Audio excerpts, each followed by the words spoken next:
बिस्मिल्लाहिर्रहमानिर्रहीम। Students BS 4 year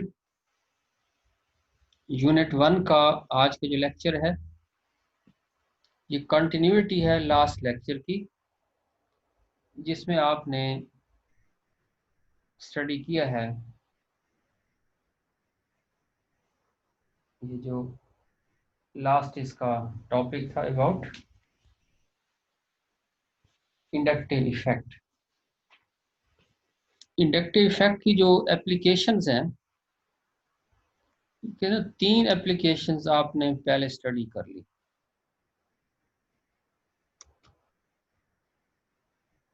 यानी ये जो पोलैरिटी क्रिएट होती है ऑर्गेनिक कंपाउंड्स में,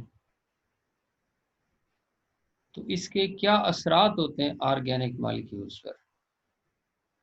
लास्ट जो लेक्चर था उसमें मैंने मेंशन भी किया कि 2-3 मिस्टेक्स उसमें आ गई थी, एक तो उन्हें आप करेक्ट कर लें। एक जो मिस्टेक है थोड़ा सा मैं ये भी बता दूं कि जो इलेक्ट्रॉन डोनेटिंग ग्रुप्स हैं उसमें ऑक्सीजन पर पॉजिटिव चार्ज शो किया हुआ है, बेसिकली उस पर होगा नेगेटिव चार्ज होगा। और इसी तरह से आगे जो है जहाँ Ka वैल्यूज दी हैं वो Pka वैल्यूज में शुमार होंगी। बाकी तकरीबन ठीक है, मे भी कोई एक आध उसमें मिस्टेक। दूसरी बात यह है कि इन टॉपिक्स को समझने के लिए, क्योंकि हम डायरेक्ट जो फिजिकली तो उसमें अपेयर नहीं हो रहे हैं, ताकि वहाँ हर एक चीज़ आपको क्लियर बोर्ड पर समझा दी जाए। तो ये एक नया मेथड है, आपको भी डिफ़िकल्टीज़ हैं, टीचर्स हमें भी काफ़ी डिफ़िकल्टीज़ आ रही हैं कि हम 100% शायद अपनी बात कैसे कन्वे कर पाएँ। इन प्रॉब्लम्स में होते हुए मैंने हमेशा आप स्टूडेंट्स से यही कहा है कि ऑलवेज लाइफ को चैलेंजेस की सूरत में आपने फेस करना है। जब आप स्ट्रेस की हालत में हों, जब आप मुश्किलात में हों, उस वक्त आपने अपनी एफिशिएंसी को कैसे बरकरार रखना है या पहले से भी ज़्यादा बेहतर आपने उसे शो करना है, मुश्किलात में भी, स्ट्रेस की हालत में भी। तो ये आज कल के जो अयाम हैं ये उन्हीं में से हैं कि आप लोग भी स्ट्रेस में से गुजर रहे हैं, पूरी दुनिया एक स्ट्रेस में से गुजर रही है और हम लोग भी एक स्ट्रेस में से गुजर रहे हैं, मुश्किलात में हैं। और साथ साथ हम ये भी देख रहे हैं कि हम एक ऐसे बेबसी के आलम से गुजर रहे हैं, एक ऐसी मजबूरी की हालत में से गुजर रहे हैं कि जिससे हम अपनी मर्जी के मुताबिक शायद बाहर नहीं निकल पा रहे। तो इन लिमिटेड सोर्सेज के मामलात या हालात में होते हुए आप तमाम स्टूडेंट से मैं यही कहूँगा, बीइंग ए सीनियर टीचर, कि इसमें आप पूरी तनदेही से और अपना वर्क जो है एक जिद्दोजहद के तहत समझ कर इसे करें। एक चैलेंज लेकर आपने इस वर्क को आगे बढ़ना है, ये बहुत ही ज़रूरी है, बहुत ज़रूरी है। इन मुश्किल हालात में अगर आप रुक जाएंगे तो आप मंजिल तक आपके लिए पहुंचना नहीं है, मुश्किल है। एक छोटी सी बात केमिस्ट्री से हट के आज शेयर करने का दिल कर रहा है कि एक रोड पर काफ़ी लोग चल रहे हैं, लंबा रोड है, लेकिन उन लोगों को जो सवार हैं गाड़ियों के अंदर या किसी हालत में भी हैं, एक तूफान जो है वो उन्हें घेर लेता है। काफ़ी लोग साइड पर रुक जाते हैं कि हम किसी तरह इस तूफान से बच जाएं या इसकी शिद्दत जो है कुछ कम हो जाए। लेकिन एक शख्स ऐसा भी है, उसे उसके साथ वाले गाड़ी के अंदर ये कहते रहे कि आप रुक जाएं, वो चलता रहा, उसने वो रुका नहीं है, स्पीड उसने अपनी स्लो कर ली, लेकिन वो आगे चलता रहा। यूं ही वो 10-15 किलोमीटर डिस्टेंस तक तय करके पहुंचा, तो अजीब सूरत-ए-हाल ये थी कि वहाँ तूफान का नामो निशान ही नहीं था। मकसद उसका क्या है कि जो चलता रहेगा स्लो स्टेडीली वो अपनी मंजिल को पा लेगा, और जो लोग पीछे रह गए वो तूफान में उसी तरह फंसे रहेंगे। तो आज के हम जो हालात से गुजर रहे हैं, हमें आपकी मुश्किलात का अंदाज़ा है। कुछ बच्चियों के पास यानी सहूलियात नहीं है, नेट की सहूलत नहीं है, इतने डेली एक्सपेंसेस आप नहीं कर पा रहे। लेकिन इवन देन मैं नहीं समझता कि ये कोई ऐसे मसाइल हैं कि आप इन्हें टैकल ना कर सकें। इन मुश्किलात में से भी आहिस्ता-आहिस्ता आपने अपने आप को निकालना है। अब हम आज के टॉपिक की तरफ आ जाते हैं। 2 पॉइंट्स हैं, ये स्क्रीन पर एक चीज़ आपके सामने है, application of the inductive effect. एक है स्ट्रेंथ ऑफ एलिफैटिक एसिड्स और एक है स्ट्रेंथ ऑफ एलिफैटिक बेसिस। यानी समरी थोड़ी सी बता दूं, आगे फिर सारी इक्वेशंस हैं, फार्मूलाज हैं, तो कुछ थ्योरी वर्क है, उसे आपको याद तो करना है, लेकिन उसके बेसिक पॉइंट्स आप समझ लें कि कोई एलिफैटिक एसिड्स आप ले लें, बस जिसमें कार्बोक्सिलिक ग्रुप है, HCOOH है, CH3COOH है, या बेस में से आप देख लें NH3 अमोनिया है, या आप इमाइंस देख लें कि RNH2 है, R2NH है, R3N है, प्राइमरी सेकेंडरी टर्शियरी इमाइंस होगी, ये सारी बेसिस हैं। अगर इनके साथ कोई ऐसा ग्रुप अटैच हो जाए जो इलेक्ट्रॉन डोनेट कर रहा हो या इलेक्ट्रॉन को अपनी तरफ विड्रॉ कर रहा हो, तो उससे एसिड और बेस की स्ट्रेंथ पर क्या इफेक्ट पड़ेगा, ये आज का हमारा टॉपिक है। क्या उससे एसिड की स्ट्रेंथ बढ़ेगी या कम होगी, बेस की स्ट्रेंथ बढ़ेगी या कम होगी, ये यानी आप ये कहें कि खुलासा इस आज के हमारा जो टॉपिक उसका यही है। अब हम उसकी तरफ आते हैं। नेक्स्ट ये है एसिड्स की स्ट्रेंथ के हवाले से देखें कि the difference in the strength of various aliphatic acids may be explained on the basis of inductive effect. For convenience here, acidity may be defined as ability to donate hydrogen ion. Thus, acid strength decrease from formic acid to butyric acid. This is because the positive inductive effect of the alkyl groups increase in this order. यानी आप ये कह रहे हैं कि जितने carbon atom किसी alkyl group में ज़्यादा होते जाएंगे, तो उससे क्या होगा कि उसकी इलेक्ट्रॉन को डोनेट करने की सलाहियत कार्बोक्सिलिक ग्रुप की तरफ क्या होती जाएगी, ज़्यादा होती जाएगी। इसीलिए हम ये कहेंगे कि वो एक वीक एसिड के तौर पर अपेयर होगा, यानी उसकी हाइड्रोजन को रिलीज करने की सलाहियत क्या होती जाएगी, कम होती जाएगी, क्योंकि जो मिथाइल, इथाइल, प्रोपाइल ये ग्रुप्स हैं, बल्कि ग्रुप्स हैं या अल्काइल ग्रुप्स हैं, ये एक्ट करते हैं एज इलेक्ट्रॉन डोनेटिंग ग्रुप्स।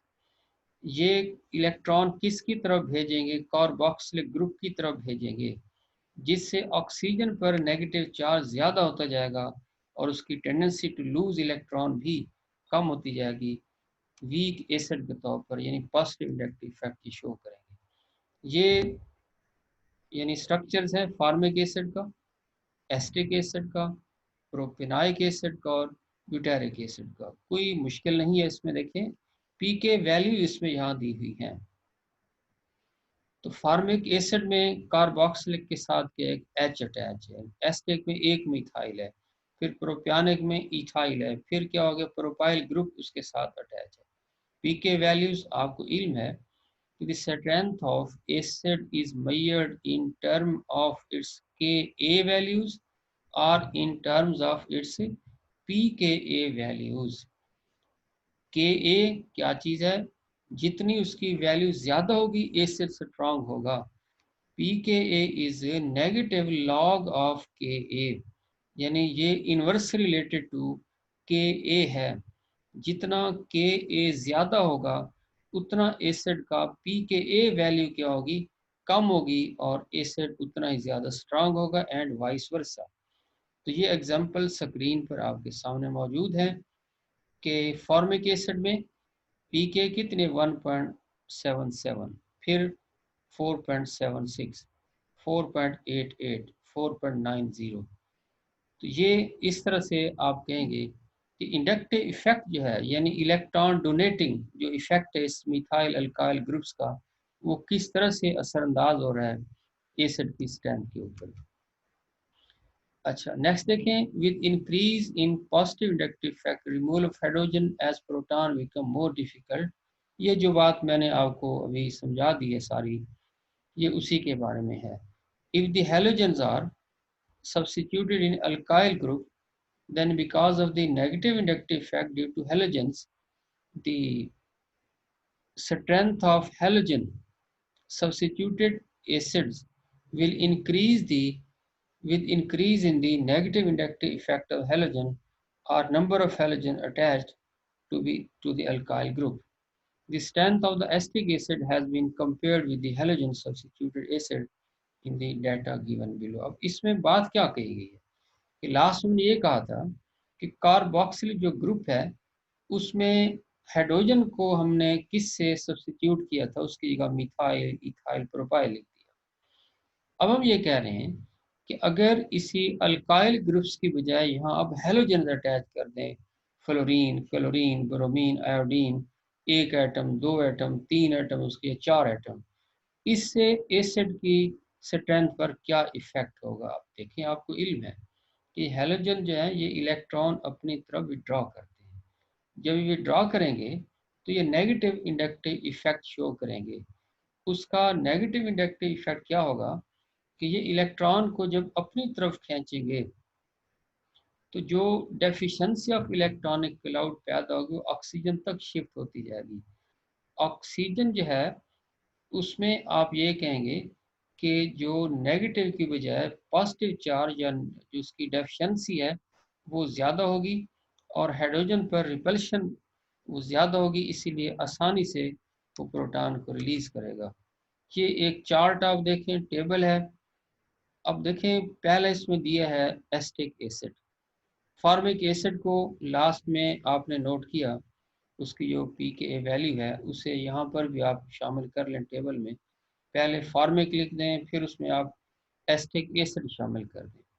अब इसी एसिटिक एसिड में आप देखें कि हमने क्या किया है कि मिथाइल ग्रुप में एक हाइड्रोजन को रिप्लेस कर दिया है आयोडीन के साथ। एसिटिक एसिड की पीके वैल्यू क्या है 4.76, लेकिन आयोडीन रिप्लेस करने से ये 3.12 यानी पीके वैल्यू बढ़ गई, एसिड ज़्यादा स्ट्रांग हो गई। ब्रोमीन, क्लोरीन, फ्लोरीन की तरफ आते हुए इसकी वैल्यूज आप देख रहे हैं ये बढ़ती जा रही हैं। Why? Because bromine is more electronegative than iodine, chlorine is more electronegative than bromine, and fluorine is also more electronegative than chlorine. अब इसका देखें, एरोज में जैसे शो किया हुआ है कि इलेक्ट्रॉन जब अपनी तरफ विड्रॉ कर लेगा तो जो ऑक्सीजन है कार्बोक्सिलिक हाइड्रोजन के साथ, उस पर भी इलेक्ट्रॉन डेफिशिएंसी पैदा होगी और आसानी से हाइड्रोजन ये रिप्लेस होता जाएगा। अब नेक्स्ट देखें, यानी इसका शॉर्ट क्वेश्चन टाइप ज़्यादा आएंगे कि वाई आयोडोएस्टिक एसिड या ब्रोमोएस्टिक एसिड या chloroacetic acid stronger acid than acetic acid. फिर इसी तरह से di chloroacetic acid is stronger than monochloroacetic acid. Trichloroacetic is more stronger acid than all these two. तो ये आप कहेंगे कि ये क्या हो गया, इस तरह के क्वेश्चन इसमें से आप कहेंगे it is because of this there inductive effect. Clear सी बात, तो कोई मुश्किल नहीं है। हाँ, फार्मूले ज़रा आपको लेंथी लगेंगे कि शायद बड़ा मुश्किल टॉपिक है, लेकिन अगर आप बात समझते हैं तो देन इसमें कोई ऐसी मुश्किल नहीं होगी। नेक्स्ट आ जाए कि उसी की कंटिन्यूटी है। Various other electron withdrawing groups like trialkyl nitrogen, cyanide, nitro, SO2, RCO, COR increases the strength of simple aliphatic acids, as also do the hydroxyl and methoxyl groups. The unshared electrons on the oxygen atoms of the last two groups are not able to exert a mesomeric effect in opposite directions, so their inductive effect, owing to the intervening saturated carbon atoms, all this is seen in the pKa values. अब देखें कि वही acetic acid में अब हमने क्या किया है, यानी पहले हमने उसमें अल्काइल ग्रुप को सब्स्टिट्यूट किया, फिर हमने उसी जगह पर एक हाइड्रोजन को एस्टिक एसिड में से निकाल के हमने हैलोजेंस को अटैच किया है। अब उसी एस्टिक एसिड की एक हाइड्रोजन को रिप्लेस करके हमने किसको, नाइट्रो ग्रुप को या ट्राई अल्काइल नाइट्रोजन को या मजीद ग्रुप्स हैं उसमें, उसे हमने मिथॉक्सी या हाइड्रोक्सी ग्रुप को रिप्लेस किया है। तो आप देख रहे हैं कि ये भी इलेक्ट्रॉन विड्रॉइंग ग्रुप्स हैं, ये भी उसकी जो स्ट्रेंथ है पी के वैल्यू से क्या कर रहे हैं, देखें ना, बढ़ा रहे हैं। तो ये भी एसिडिटी जो है आप कहेंगे, लेकिन इसमें वैल्यू इसकी क्या हो रही है, डिक्रीज हो रही है। ये किस पर डिपेंड कर रहा है, ग्रुप पर डिपेंड कर रहा है कि किस तरह का ग्रुप उसके साथ अटैच है, यानी उसकी इलेक्ट्रॉन विड्रॉइंग जो कैपेसिटी वो कितनी है। अच्छा, इसी तरह आप देखें कि इन डाई कार्बोक्सिलिक एसिड्स जो negative inductive effect of one carboxyl group enhances the acidity of the other carboxyl group, and this effect gradually decreases with the number of intervening carbons. इसको हम थोड़ा सा नेक्स्ट अभी करते हैं। ऊपर एक लफ्ज यूज हुआ है मीजोमेरिक इफेक्ट। ये मीजोमेरिक इफेक्ट असल में नेक्स्ट टॉपिक में आप पढ़ लेंगे। जो रेजोनेंस इफेक्ट है, रेजोनेंस आप किताब में देख रहे होंगे लफ्ज को, तो रेजोनेंस इफेक्ट जो है ये भी वैलेंस बॉन्ड थ्योरी के कॉन्सेप्ट है। तो जापानीज इसको मीजोमेरिक इफेक्ट लिख रहे हैं, प्लस एम और माइनस एम। अदरवाइज कॉमनली जो इसे इंटरनेशनली हम रेजोनेंस इफेक्ट भी कह रहे होते हैं। अच्छा, नेक्स्ट आप देखें कि जो हमने अभी बात की कि डाई जो कार्बोक्सिलिक ग्रुप्स हैं उसमें किस तरह से इनकी एसिडिटी जो है ये इफेक्ट होती है। देखें, इसमें कहा यह गया है कि अगर किसी ग्रुप में ऑर्गेनिक कंपाउंड में दो कार्बोक्सिलिक ग्रुप मौजूद हैं, तो एक कार्बोक्सिलिक एसिड जो है वो दूसरे कार्बोक्सिलिक एसिड की जो एसिड वैल्यू है उसे क्या कर रहा है, बढ़ा रहा होगा, इंक्रीज कर रहा होगा, क्योंकि ये भी इलेक्ट्रॉन्स को विड्रॉ कर रहा है, जिसकी वजह से जो उसकी वैल्यू है ये क्या हो जाएगी। आप देखेंगे कि ये पी के वैल्यू आप देख लें, पहला के ऑक्सालिक एसिड है COOH, उसमें वैल्यू कितने 1.23 है। अच्छा, फिर अगर इसमें दरमियान में मिलानिक एसिड यानी आ गए एक मैथिलीन ग्रुप अटैच हो गया तो उसकी वैल्यू क्या होगी 2.83। अगर दो कार्बन एटम बीच में आ जाएं तो फिर इसकी वैल्यू क्या बन जाएगी, ये 3.82 आ जाएगी। सक्सीनिक एसिड जिसे आप नाम दे देते हैं। तो बीच में यानी अगर कार्बोक्सिल ग्रुप के बीच में कार्बन एटम्स की तादाद बढ़ रही है तो उससे आप ये कहेंगे कि जो इंडक्टिव इफेक्ट है वो लेस होता जाएगा। जो ही इंडक्टिव इफेक्ट लेस होगा तो जो एसिड स्ट्रेंथ है उस पर भी इफेक्ट होगा, यानी कार्बन एटम्स कम है तो एसिडिक वैल्यू ज़्यादा है, कार्बन एटम बीच में बढ़ रहे हैं तो उससे क्या हो रहा है कि जो उसका इंडक्टिव इफेक्ट जो है वो कम होने की वजह से एसिडिक स्ट्रेंथ जो उनकी वो भी कम होती जा रही है। नेक्स्ट आप देखें, ये जो एरोमेटिक डाइकार्बोक्सिलिक ग्रुप्स हैं, पहला ग्रुप आपके सामने है, आप इसे समझते हैं कि अगर एडजेसेंट कार्बन्स पर हैं तो ये आर्थो इसे आप कह देते हैं, नेक्स्ट पर हो तो इसे आप मेटा कह देंगे, नेक्स्ट आमने सामने हो तो आप इसे पैरा कह देते हैं।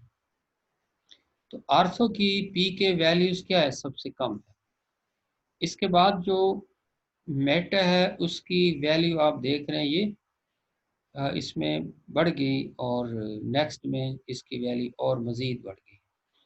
इसमें जहां इंडक्टिव इफेक्ट यूटिलाइज हो रहा है, आप ये भी देखेंगे कि इसमें जो है, जो फील्ड इफेक्ट हमने लास्ट टॉपिक में पढ़ा है, वो भी इसके अंदर असरअंदाज होते हैं। तो इस तरह से जो इनकी एसिडिटी है क्या हो रही है, डिक्रीज हो रही है। तो ये एसिड की स्ट्रेंथ के हवाले से मैंने बात की। अब नेक्स्ट इसी तरह से बिल्कुल सेम बेसिस पर इसका इफेक्ट क्या होगा। अब देखें बेसिस के लिए हम क्या कहेंगे। The difference in the base strength of various amines may be explained conventionally on the basis of inductive effect.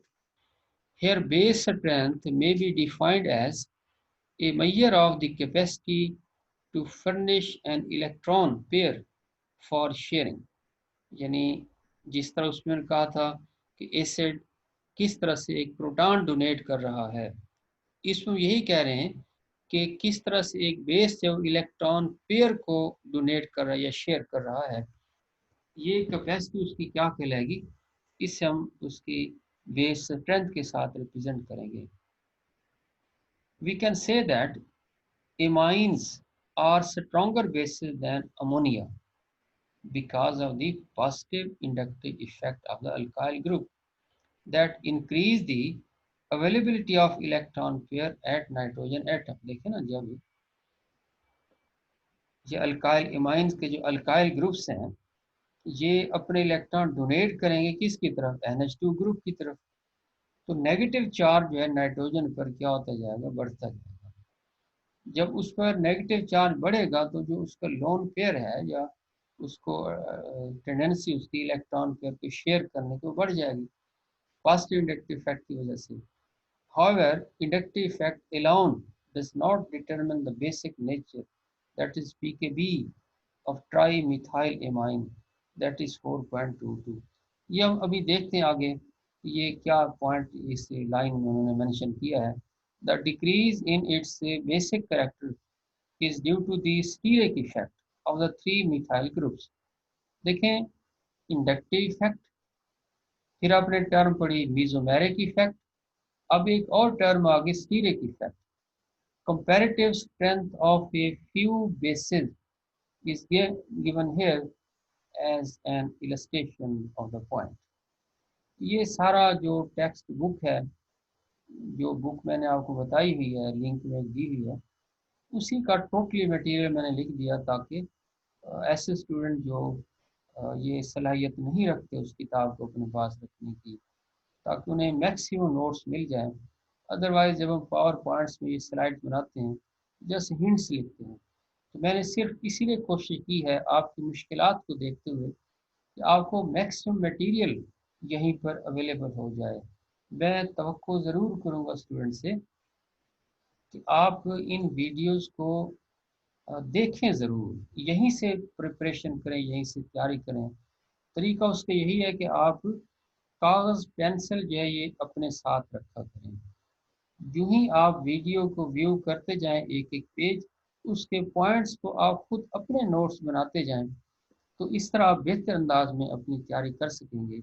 ये कुछ दिन आपको मुश्किलात आएंगी, लेकिन उसके बाद आप जब हैबिट टू हो जाएंगे तो ये मुश्किलात भी खत्म। हम ये देख रहे थे कि pKb वैल्यू जो अल्काइल एमाइंस हैं उनका एक चार्ट ये आपके सामने दिया हुआ है।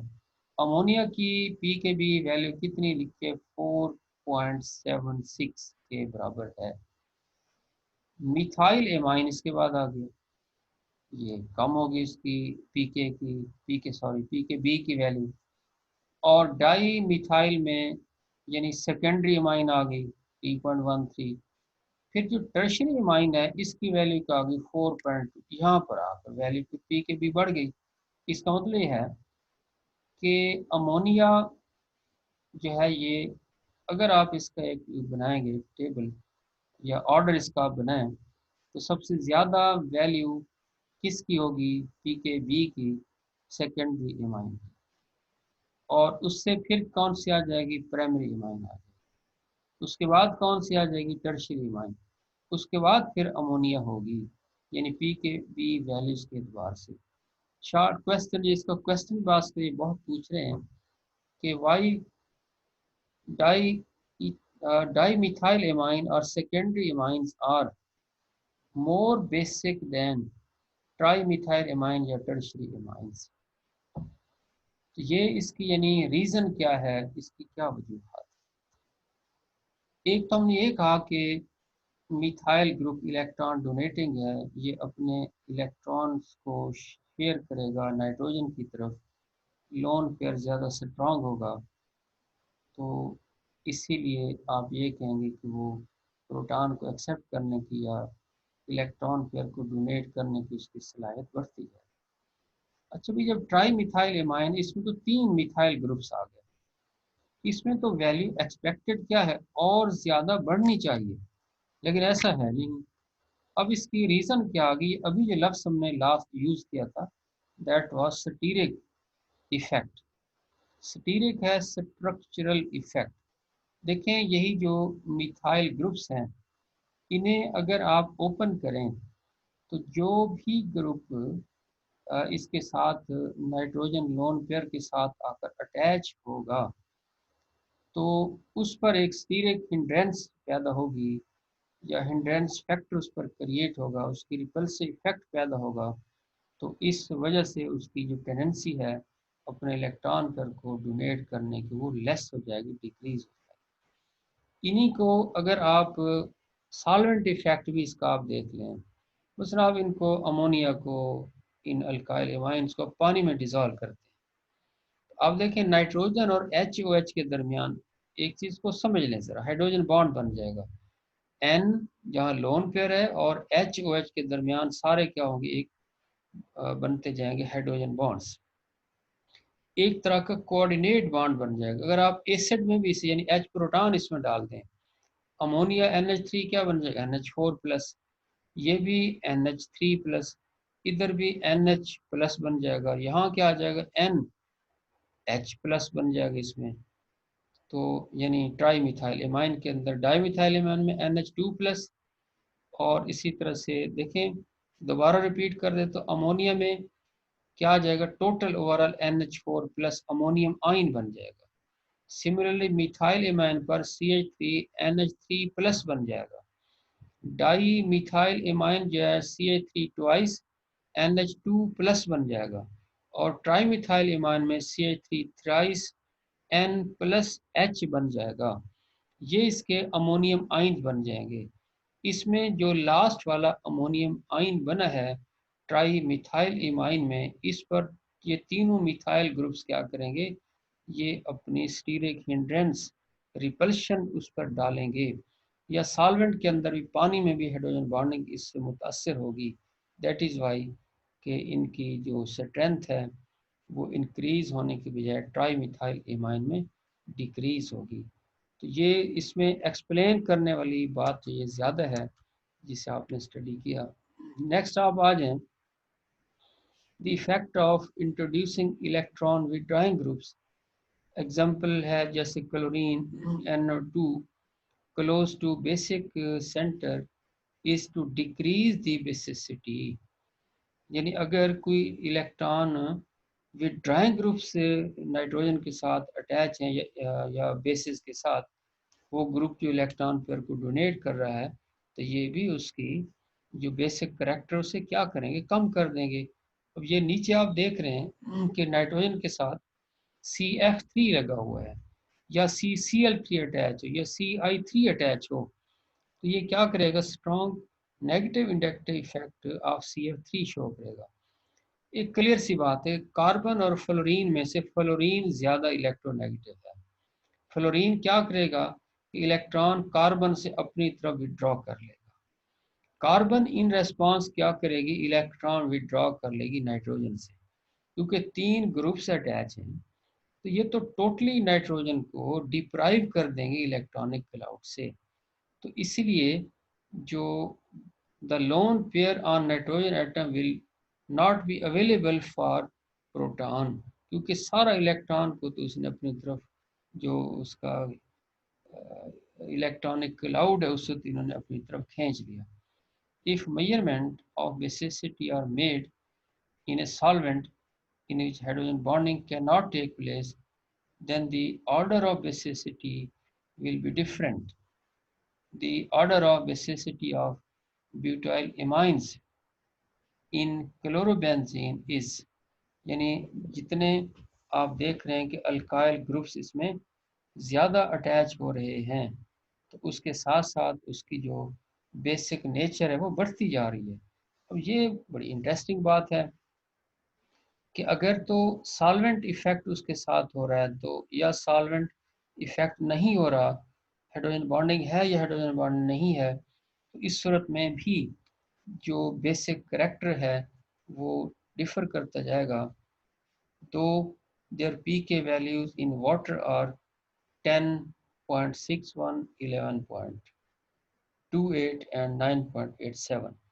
तो ये इफेक्ट जो है हाइड्रोजन बॉन्डिंग के साथ डिफरेंट होगा, विदाउट हाइड्रोजन बॉन्डिंग के साथ डिफरेंट होगा। तो ये आप नोट से या किताब से भी से जब आप ज़रूर स्टडी करेंगे तो बात ज़्यादा क्लियर होगी। आपने इसी लेक्चर को स्टडी भी करना है अभी और इसके पॉइंट्स बनाने हैं।